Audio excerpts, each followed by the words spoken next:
It seems that when it comes to pizza in Providence, it's not only hip to be square, it's also pretty tasty. Because at Pizza J on Westminster Street, they're cooking up crispy four-sided pizza that will make your mouth sing, according to Chief Operations Manager Brian Oakley. It's a thin crust pizza, so you get a little bit of that crackeriness on the bottom, and then you get that chewy once you bite through that. And of course, because we're in Rhode Island, we wanted to kind of do a little bit of a classic and have it be a square pizza. And our argument was always square pizza, square box, square deal. Owner Julian Forgue, the man behind the shades, as well as the Providence dining institution Julian's, wanted to create a throwback pizza shop reminiscent of the places he frequented in his youth. Pizza J is a collection of every pizza place that I've ever been to. Me and my mother would go get pizza and grinders. That's what we would do. And I always wanted to recreate that moment for other families. We tried to upscale the pizza place here, but keep it homey. The only thing that really comes elevated here is the pizza. When you get it on the table, it comes on an elevated tray. So to create that down-home vibe, they've decked the place out with all the things they grew up on. And what we wanted to do is to kind of make a modern interpretation of that classic 80s pizzeria, which is why we have like the classic red plastic cups, we have the arcade games in the back. Because me and Julian are kind of just kids, you know? I play pinball at least 3 times a day.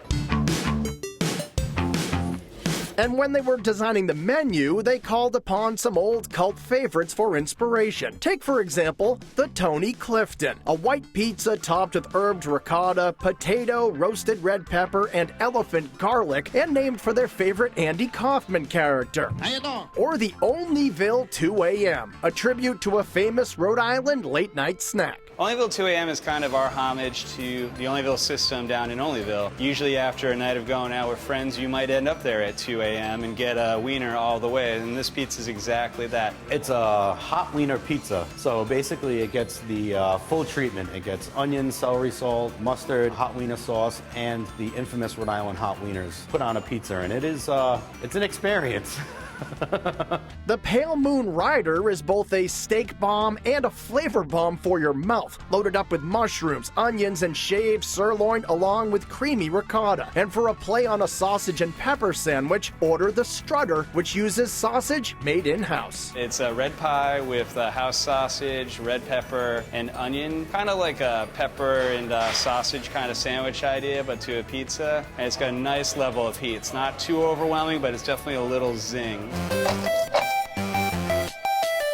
Beyond pizzas, there are classic comfort foods from days gone by lining the rest of the menu, like something called the Angelo, which is basically a plate of meatballs and French fries, something Julian would order as a kid at a legendary Federal Hill restaurant. The Angelo is definitely a nod to my favorite restaurant in Providence, which is Angelo's. And then there's this creative twist on garlic knots. So the garlic knot fries are really just straight French fries here, tossed with garlic and other seasonings, and then topped with a garlic aioli and chunks of whole garlic clove on top. They're definitely very addictive.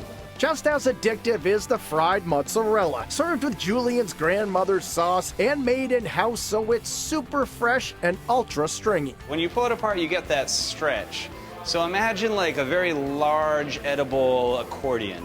There are also zippy green curry chicken wings spiked with peanuts for added crunch, and a crave-worthy cheeseburger calzone. And if you want all the flavor of an Italian sub with an Asian spin, get the Italian egg roll. It's basically the classic Italian grinder sandwich, but into an egg roll shell. So you have that crispy outer shell, the mortadella, the salami, with the dipping sauce and the different textures inside like you would get in a traditional egg roll, you know what I mean? And the nostalgia continues right through dessert with a Mocha ice cream sandwich, which uses an intense house-made coffee ice cream. To me, my favorite dessert is an ice cream sandwich. I think it's definitely a good way to end every night. And with oversized pizzas priced mostly in the teens, you'll most likely end every meal with a bill that looks like a throwback as well, making Pizza J one fantastic meal deal.